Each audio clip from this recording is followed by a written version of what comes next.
आता पाहूया जानेवारी ते डिसेंबर प्रत्येक महिन्यानुसार हे वर्ष धनु राशीसाठी कसे असेल। जानेवारी आणि फेब्रुवारी महिन्यात ग्रहमान बदलेल आणि मोठा दिलासा मिळेल। मार्च आणि एप्रिल महिन्यात शिक्षण आणि प्रेमसंबंधामध्ये गांभीर्य येईल। मे आणि जून महिन्यात विवाहित जीवन आणि भागीदारीत आनंद मिळेल आणि आर्थिक प्रगतीची सुरुवात होईल। जुलै आणि ऑगस्ट महिन्यात आर्थिक बाजू सर्वात मजबूत होईल आणि कुटुंबामध्ये आनंदी वातावरण राहील। सप्टेंबर आणि ऑक्टोबर महिन्यामध्ये आत्मबल वाढल्यामुळे कामात उत्कृष्ट यश मिळेल। नोव्हेंबर आणि डिसेंबर महिन्यात आर्थिक स्थैर्य आणि कौटुंबिक समाधानाने वर्षाचा शेवट होईल।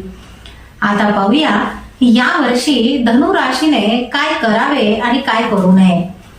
या वर्षी धनु राशीने कुटुंब आणि मालमत्तेच्या बाबींमध्ये संयम आणि योग्य नियोजन ठेवावे।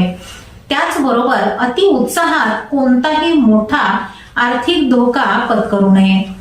थोडक्यात सांगायचे तर 2026 हे वर्ष तुमच्यासाठी बदल, वाढ आणि यश पूर्णपणे स्वीकारण्याचे वर्ष आहे।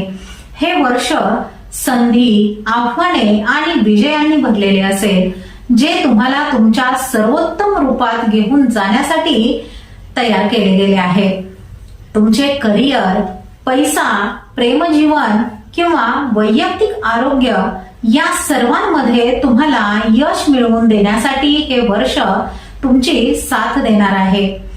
तुम्ही तुमच्या शक्तीचा वापर करण्यासाठी आणि तुमचे जग बदलण्यासाठी तयार असणे गरजेचे आहे।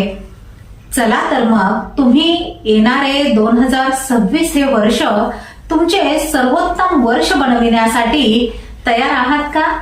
श्री स्वामी समर्थ।